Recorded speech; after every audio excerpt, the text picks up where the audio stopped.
Britain's conversation. The Nigel Farage Show.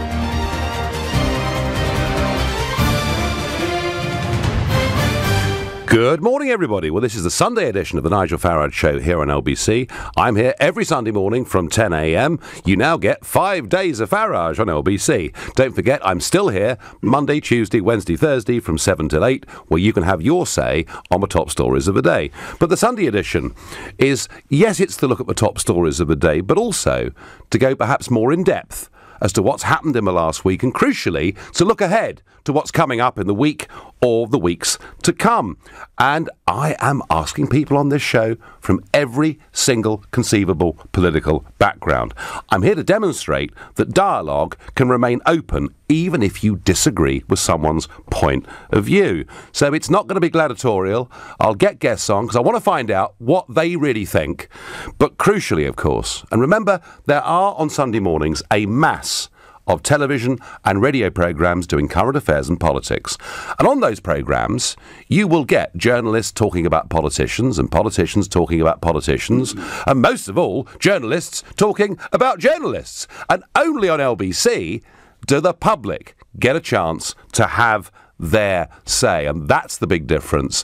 That's what LBC is all about. You can have your say, and within reason, you pretty much say whatever you like. Now, we got the news early on Friday morning about Parsons Green Tube, a bomb that didn't quite go off but flashed. It happened on an overground section of the line, not deep down inside a tunnel or at a station. I have to say, I think London had a very lucky escape on Friday. It could have been very much worse. Since then, we learnt that an 18-year-old who was attempting to leave the country at Dover has been arrested. He was being fostered by an elderly couple in Sunbury-on-Thames, professional foster carers, people who in fact have even been given MBEs for their services to children. Goodness knows how they're feeling this morning.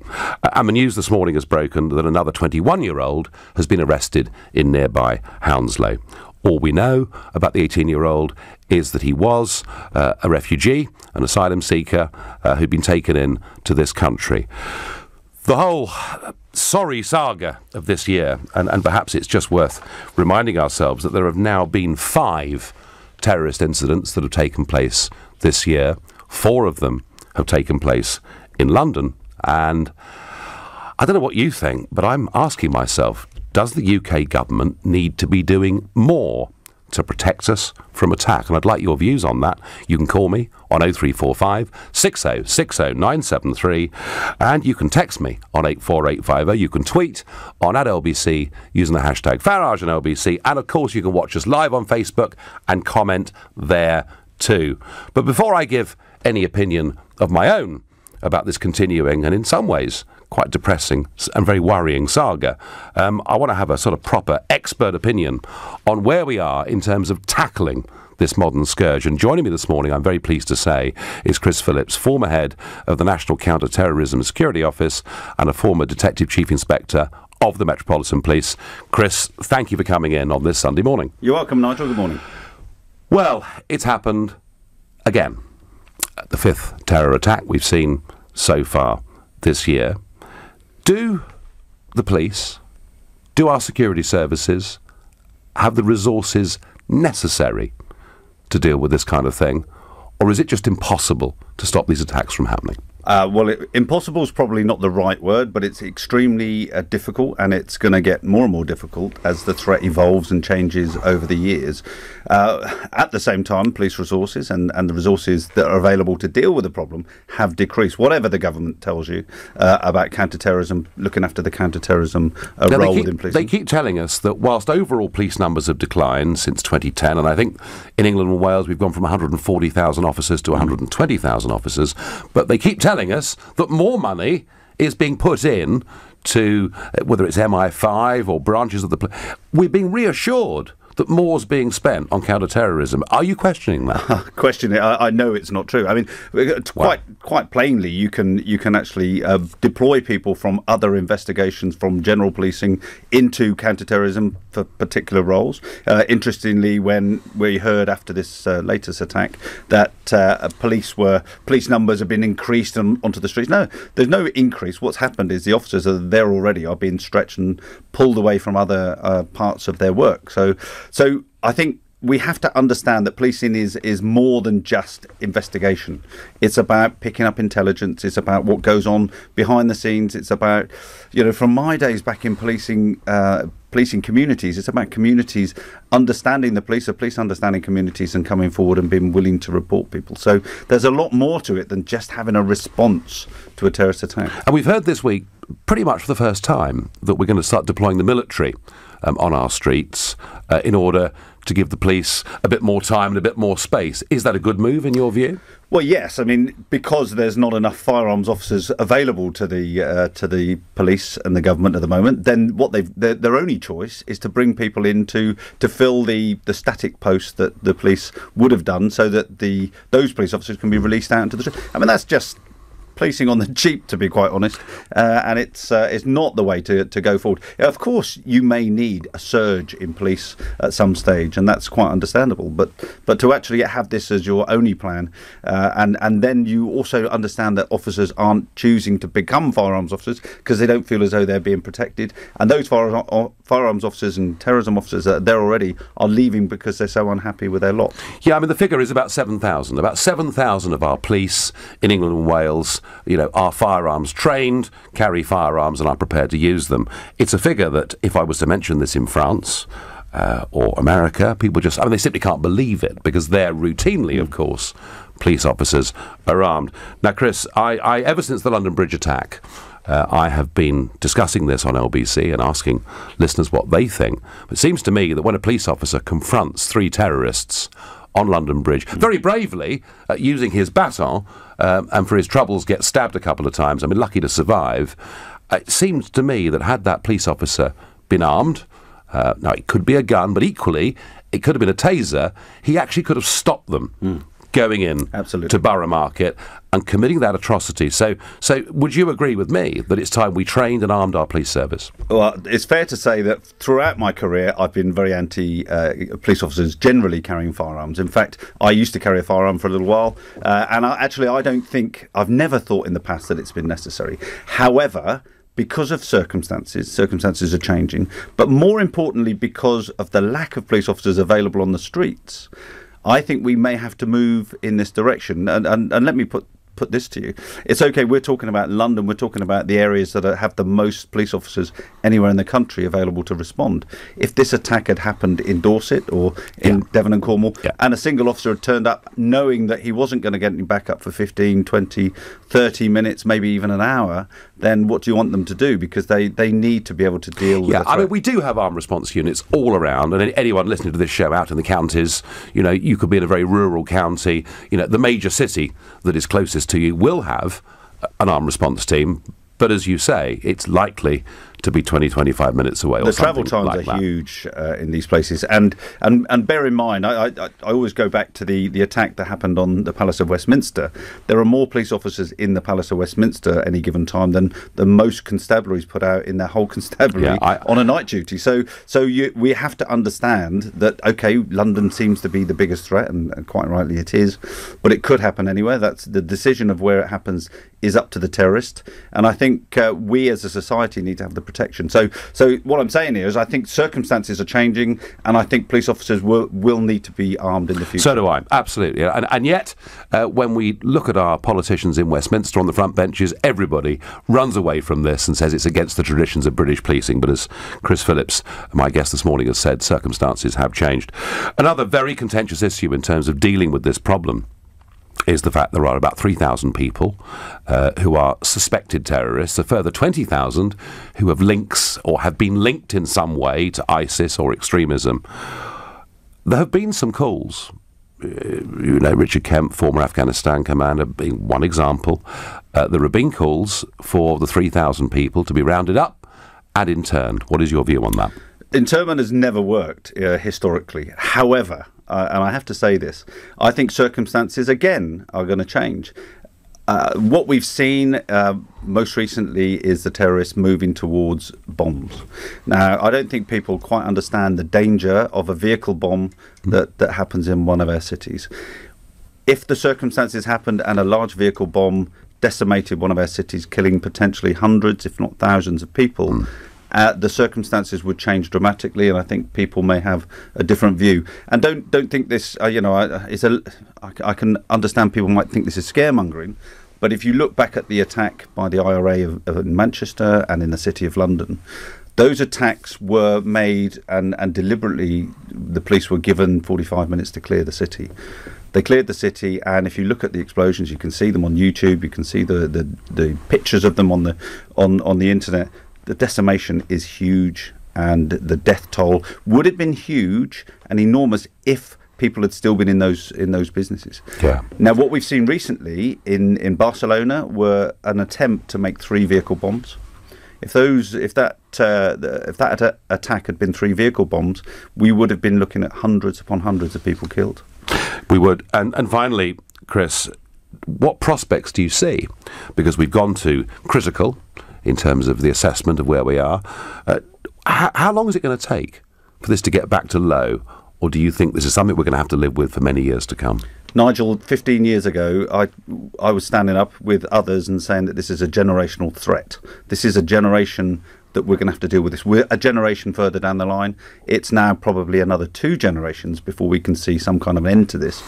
And I think all your working life, or my working life, and probably all our children's working lives will deal with this problem. Wow. Well, my thanks to Chris Phillips, former head of the National Counter-Terrorism Security Office and a former Detective Chief Inspector of the Metropolitan Police. And I thank you, Chris, for the frankness of your views. And we heard there some very strong criticism of the government, of cuts, and the argument that, of course, the reason that soldiers are being drafted in is the police simply don't have the resources themselves. I'm going to give you my view on all of this in a moment and ask you to respond. But for now, you're listening to the Sunday edition of the Nigel Farage Show, exclusively on LBC, and it's 10:15. Following the Parsons Green tube bombing, there have now been 2 arrests. One, an 18-year-old trying to get out of the country, arrested at Dover. Somebody who was a refugee who'd been fostered by an elderly couple in Sunbury-on-Thames, Surrey. And another arrest this morning, this time a 21-year-old in Hounslow. And with this being, yet another terrorist attack, the 4th this year in London, the 4th this year, just in this city. We have been asking ourselves over the last quarter of an hour, has the government been doing enough to protect us from attack?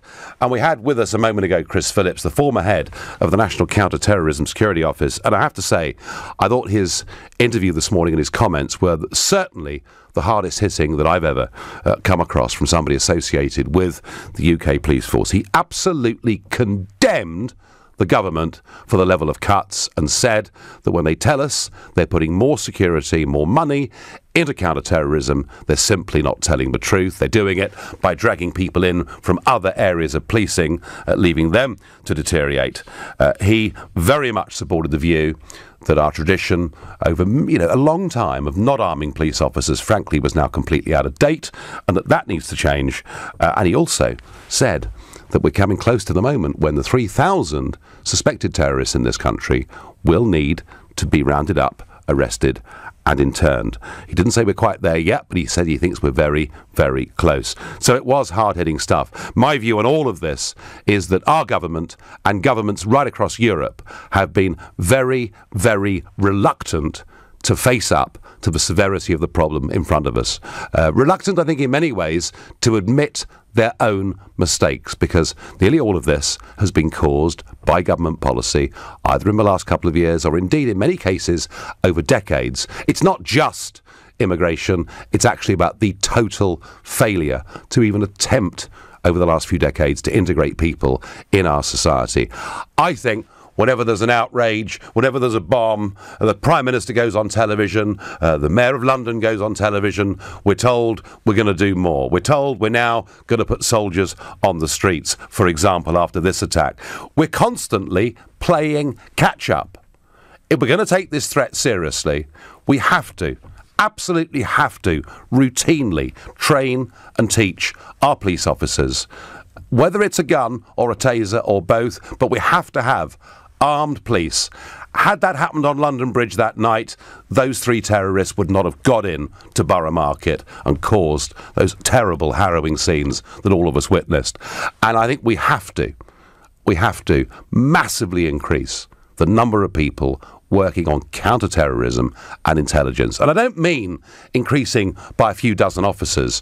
I mean a massive increase. If there are 3,000 suspected terrorists in this country and we're only monitoring 500 of them, frankly, the government is not, in my opinion, doing enough to protect us from terrorism. They are still, to a large extent, in denial about what they have done to us. That's how I feel about this.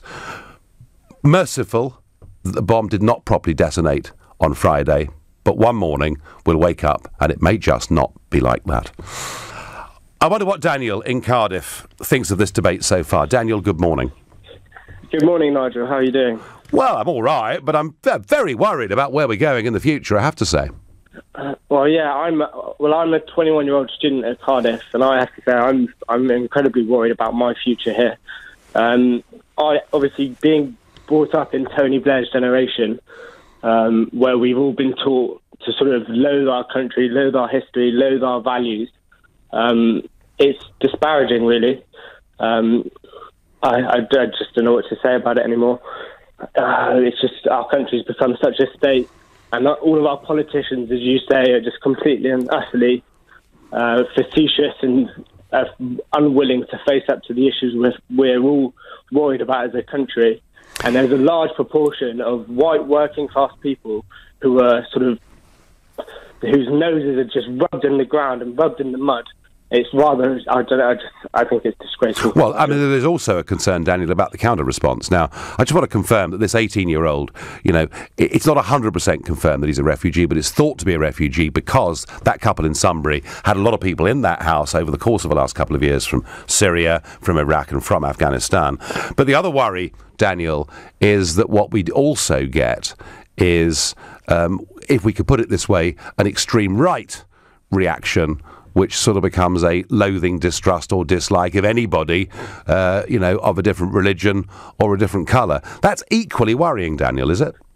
But this is the point, isn't it? We're now having two conflicting worldviews where you've got white working class communities who are now having to struggle for these resources, having to struggle for their government's attention. And actually, it's become too London-centric. I was just watching the new Sky News channel on 10. Yep. And our politicians have not learned that people outside of our big cities, in the rural areas, I mean, I'm from Devon, but people that live in Rotherham and other places, they've been completely forgotten about for the last 20 or so years.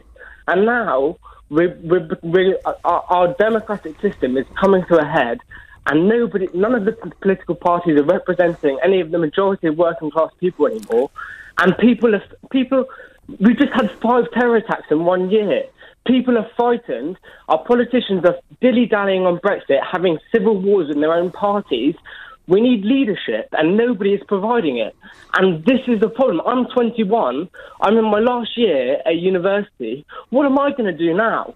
Where is our country going? Where are our politicians leading us? Because quite frankly, nobody has the balls to stand up and actually say where we are going. Do you think, Daniel, do you think that with a bit of iron resolve and will, that our politicians could do more? But even now, the public, I mean, with the Grenfell Tower disaster, we don't have that anymore. They want you to emote. They want you to sit there in emotion and show your solidarity. We all stand together. Yeah, our lives will be unaffected by terror, Daniel. That's what they tell us. It's bollocks. Right, well, we could do without that one. Yeah, OK. Right, we're going to move on. Daniel there, a 21-year-old from Cardiff, getting very, very heated, very upset, feeling that nobody actually is standing up and confronting these problems. Adam in Carrickfergus. And Adam, your part of the world knew a lot about terrorism over many, many years. Is the government doing enough to confront the current threat? Not at all, Nigel. They're a total failure, aren't they?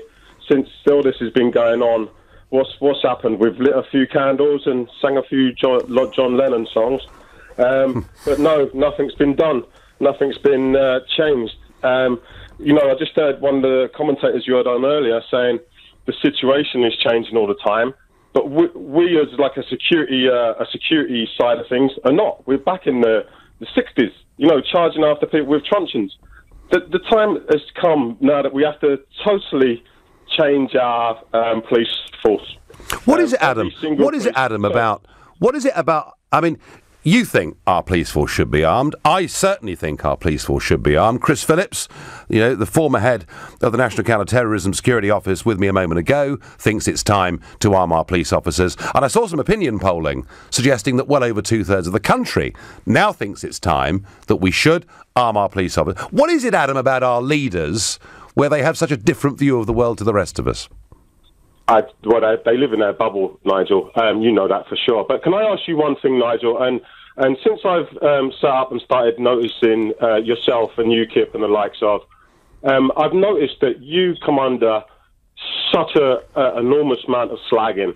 And I would just like to know, especially even some of your fellow colleagues on LBC are constantly slagged off from 10 till 1, by the way. But I would ask you, how do you hold your patience, your temper? Do you know? You're the only one. Do you know, Adam? Nigel, can I just ask you one thing? This is important. How do you not say to people, "I told you so"? Yeah, it's a very interesting question. In 2014, I said it was clear to me that for the first time we had a fifth column living within our country, albeit a minority, but a group of people living within our country that hate us and actually want to kill us. And I was absolutely condemned for daring to say it. And then, after one of the early terrorist attacks, I said, look, we clearly haven't got enough police. Let's put the army on the streets to give the police time to deal with the problem.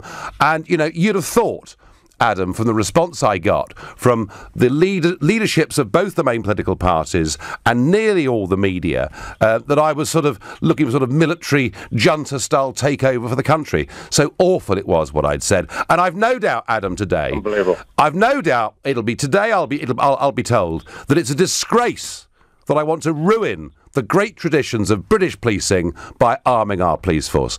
How do I keep my calm, Adam? How do I hold my patience? I do it because I believe that I'm right. And do you know something, Adam? I couldn't care less what the rest of them think anyway. Thank you for your call and for your question. You're listening to the Sunday edition of the Nigel Farage Show, exclusively on LBC. It is now 10:30, and in response to the Parsons Green tube bombing, I'm asking you, is our government doing enough to protect us from these terrorist attacks? My view is they're most certainly not. My view is they really haven't woken up to the full scale of what we face. They won't admit, frankly, in many ways, to their own policy failures. There are a lot of things we need to do. One of them is arming the police, which, by the way, would not have stopped what happened on Friday morning, but could have stopped and would have stopped, I believe, what happened in Borough Market just a few months ago. So I don't think government's doing enough. We heard from Chris Phillips, our terrorism specialist, telling us that actually resources have been cut. There's a lot more that needs to be done. That's my view. But look, maybe you think I'm wrong. Maybe you think actually government is getting it about right. Maybe you feel we don't want government and the secret services intruding more into our privacy and into our lives. Maybe you think that the prospect of interning 3,000 people who were known suspected terrorists goes against all the principles of British law. Maybe you think arming our police isn't the right way ahead. Equally, I want to hear from you too on 0345 6060 973. David from Bracknell says to me by text, well said, Daniel from Cardiff, you spoke for millions. Daniel was the 21-year-old, very, very upset and frustrated and feeling that no senior politician is actually confronting the issue. The reason why they don't agree to arming the police is because whichever government in power gives that order, they will look upon it as an admission of failure. They have lost the battle and inevitably things are worse. Well, I don't know about that. Personally, I think if the government was to announce that all police officers are now to be trained and that at a minimum uniformed police officers on our streets will be carrying a taser, if not more. Do you know what?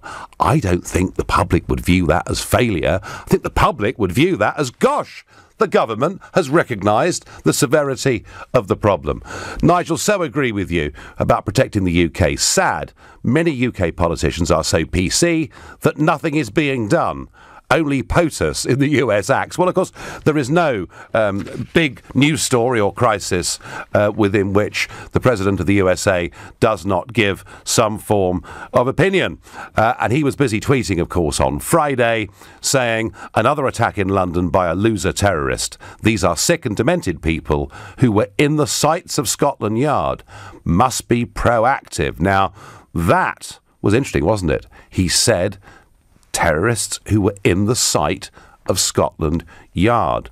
Firstly, people said the President shouldn't have said this, because if he was privy to information, he should have kept it private. And Theresa May did actually, in an interview, kick back quite strongly against this and say, well, it's better not to speculate.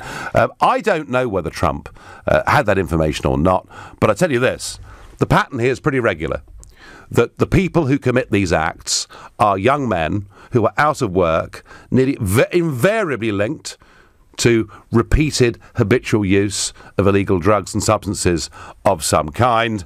And in most cases, they are people already known to the authorities. So was Trump right to say this? Well, whether he had the info or not, it turns out that he was right.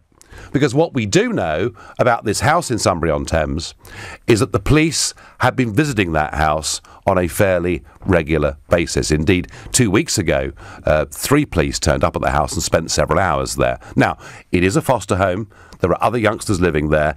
It is possible that the police were there for somebody else living in that house, but I tell you what, it's pretty unlikely. I wouldn't bet on it. So if indeed, and we'll know more as the next couple of days goes by, if indeed this young man does turn out to have been somebody who was deeply under suspicion, it does start to raise questions. You know, at what point we do things, and I've no doubt there'll be a hearing in a magistrate's court within a few days where perhaps we'll learn and hear a little bit more.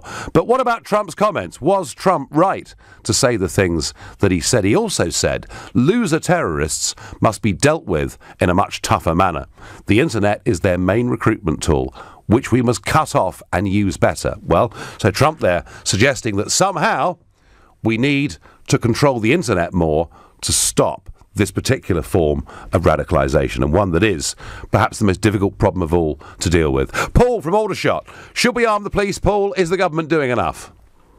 No, they're not, Nigel, and I applaud you on behalf of the British majority working people for having the guts and the courage to say what we're all thinking. Thank you very much from all of us, and they should routinely arm every officer.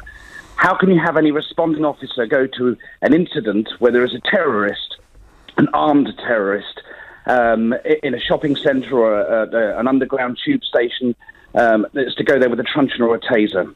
They need to be fully armed. To deal with a threat, you have to meet the threat with overwhelming force. Yeah. And that's what you must do. You know, I'd love to hear Amber Rudd, the Home Secretary, Paul, say that this morning. In fact, all she's been doing is backstabbing Boris Johnson for the article that he wrote in the Daily Telegraph yesterday, and which we will discuss at the top of the hour on this show. But no, Paul, whenever I've raised this issue, you know, and this, I mean, and as I say, this is just one part of many things the government needs to do. But whenever I raise this issue, you know, I'm looked at as if I've said something truly dreadful and against British values. And of course, the argument really, Paul, is that whilst it may have been sustainable for 150 years not to routinely arm our police officers, circumstances have changed, Paul, haven't they?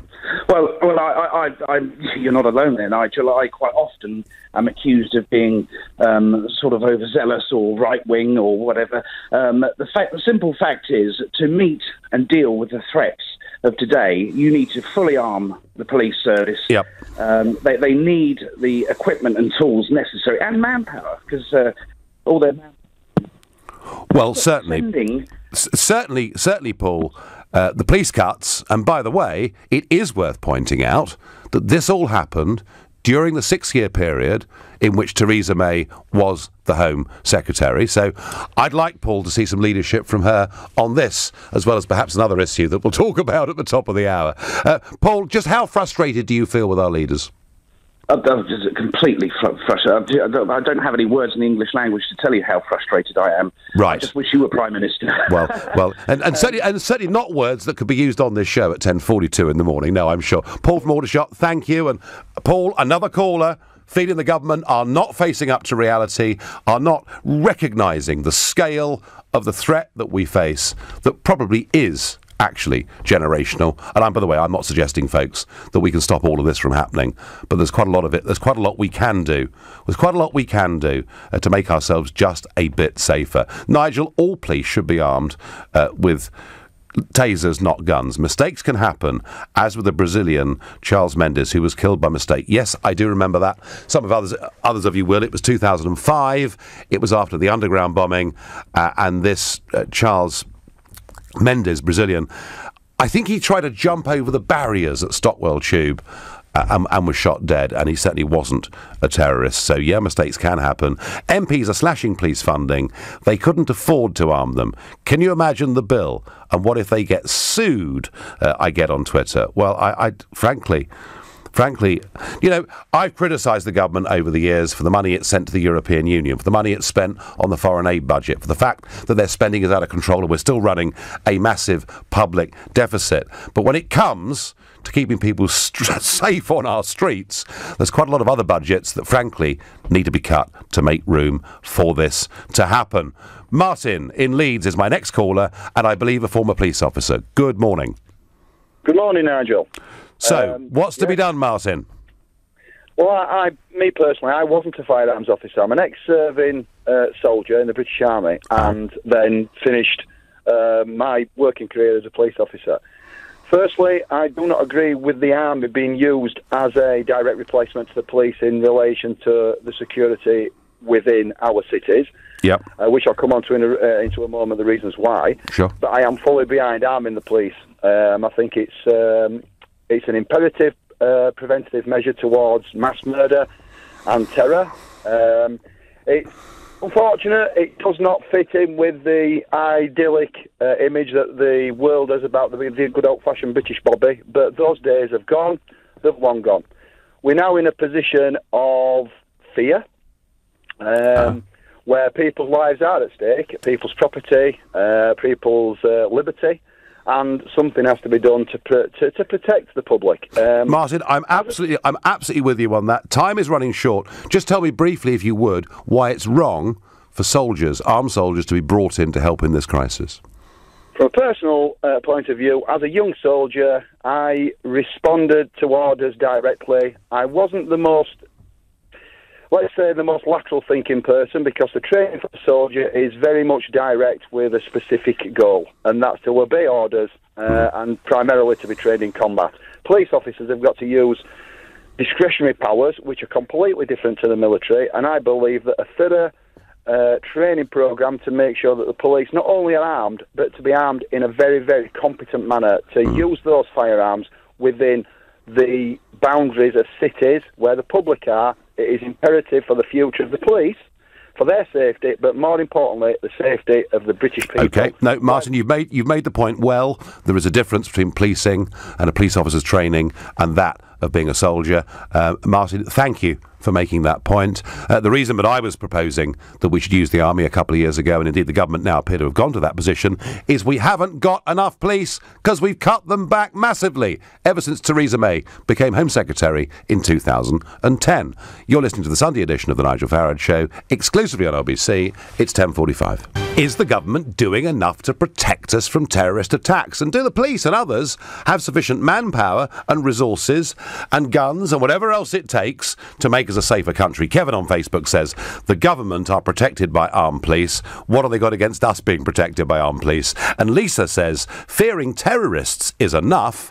I don't want to fear impatient police officers. The second person this morning that has made that point. And remember, that Brazilian man did get gunned down at Stockwell Tube Station back in 2005, and he was innocent of any terrorist suspicions at all. I go next to Anna in Worcester. Anna, are the government doing enough? No, that's a fact. They're not doing enough. Right. But I don't believe that our police force should be routinely armed, because what's going to happen is we will normalise the use of guns, and more criminals will start using guns.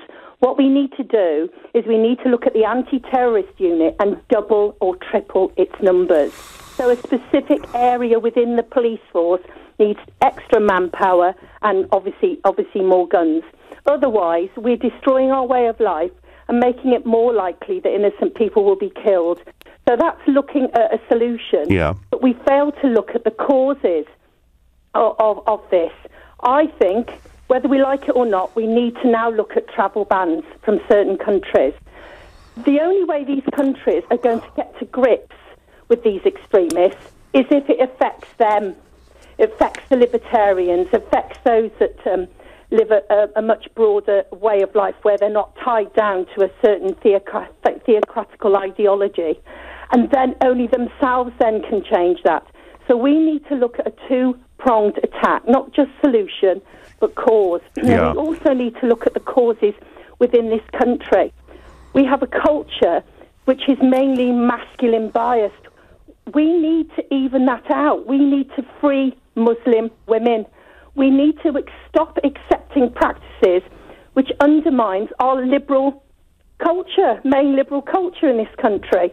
And so this has to be done by taking a look at practices within certain communities and saying they're no longer acceptable. Yeah, and by that, Anna, you mean FGM, etc., and many things that, frankly, it would appear we've effectively turned a blind eye to happening in this country for years and years and years. Anna, listen, I thank you. You've made lots of points there, made them very well. Anna is against arming the police because she believes if you arm the police, the criminals then will take guns as well. And it's difficult to say that's not true, but we're living in changed circumstances, I feel. Imran is calling from Woking. Imran, good morning. Good morning, Nigel. I'm the first-time caller. You're very welcome. LBC. You're very welcome, Imran. So, what's to be done, Imran? Is the government doing enough? I don't think so. I think the foreign policy isn't right. Putting more police and more army on the street is not going to solve the problem. The problem is, I'm a bit nervous at the minute, so... That's all right. The problem is... Say it. Yeah, Imran, this is a station of free speech and no one's pushing you. And say in your own time, what you think. Yes. What I think is the foreign policy isn't right. Why these people who were born and bred in this country, they're turning against their own country. Why is that? We need to look into that. Well, isn't it that their minds are being poisoned? And you're right in one way that perhaps Iraq did, radicalise a few more people in this country because it allowed this message to get put of look at what Britain and America are doing to your family's homeland. But Imran, Iraq was a long time ago. I mean, we have had problems inside some of the mosques with hate preachers. We've certainly got problems with the internet and online. And I think, Imran, perhaps a feeling amongst many that the police are not as rigorous in applying the law in all sorts of areas with some of the migrant communities for fear of being thought to be racist. I think, I wanted to be a police officer myself. I would like to see as many. I'm an immigrant myself. Yep. I wasn't born in this country. Yep. I came into this country about 15, 16 years ago. My missus is born in Manchester. I got kids here. My everything is here. I love this country. I'm a British citizen now. Yeah, well done. I think the problem is that these people, when they look on Facebook, they look into the videos. Americans are bombing Iraq, they're bombing Syria, they're bombing all these Muslim countries. This is where the youngsters, they go into these people's hands, where they can come to us. We'll teach you what the right way. These people are killing your homeland. I know. Imran, I do accept that the Iraq decision particularly probably did aid some of that poisonous language. Imran, one quick last question for you. We had a previous lady making the point, whilst we have a problem in this country, what we need to do is to stop that problem being added to by those coming in. Is a Trump-style travel ban from certain war-torn countries a sensible approach? No, it's not a sensible approach. Not at all. Not at all. No. Right, so again, you feel if we do that, that adds to the hate preachers online or wherever they may be. Yep, okay. Imran, I thank you very much for your call. Imran making his point. My last caller on this subject is going to be Harry, who's calling from Walthamstow. Harry, good morning. Good morning, Nigel. Very briefly, it's very sad, but we've now come to the point we have to face reality. And all our police officers must be routinely armed, and not just with tasers, because they are known to fail. They must be armed with proper pistols. If they can't defend themselves, how can they be expected to defend the public? Harry, I see the logic of it. I mean, Anna made a very good point that if you routinely arm the police, more of the criminal gangs, the burglars or whatever, will carry weapons as well. So it could lead. No, it's a reasonable point. I mean, it is a very reasonable point. Behind the times, unfortunately. The criminal world is vastly over. The police are outgunned by the criminal world. Well, do you think... It's about time they face reality. Do you think that if the average gang of people committing house burglaries thought that if the police chased after them, the police would be armed, wouldn't that be more of an incentive for them to be armed? Well, they carry arms already. A lot of these people carry knives. Okay, no, fair point. So, Harry, let me just ask you. Listen, I was teasing the argument. I wasn't disagreeing with you. I think we have to recognise the world's changed. I think we have to arm our police officers. It's sad, but it's reality. I think that's a very good way of putting it. So, what is it, Harry, about our leaders and our parliamentarians and our London liberal media? Why are they still so opposed to it? Well, because they're surrounded by security, never touches, real life never touches them. And also, they cling to this old idea that the British Bobby on the beat with a truncheon and, a friendly smile. And they won't accept reality. They've got to. They don't accept reality. Harry, you've made your point extremely well. Hi, Nigel. What does it take for Theresa May to understand we need to have a zero-tolerance policy on terrorism? Well, in many ways, that links back to what we discussed earlier on. There are 3,000 suspected terrorists in this country.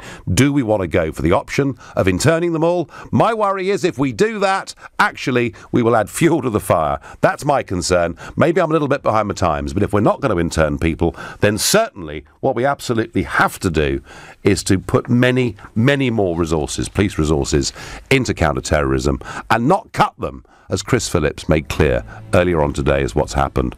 Now, coming up in the next hour, Boris Johnson has revived his Brexit claim, not mine, about the £350 million a week for the National Health Service, saying it would be good if a lot of that money went to the health service once we leave. This all happened in a 4,000-word article ahead of Theresa May making a major speech later on this week. Should the Prime Minister try to honour Boris's claim? If you think Boris is dead wrong to have said what he said, call me on 0345 6060 973.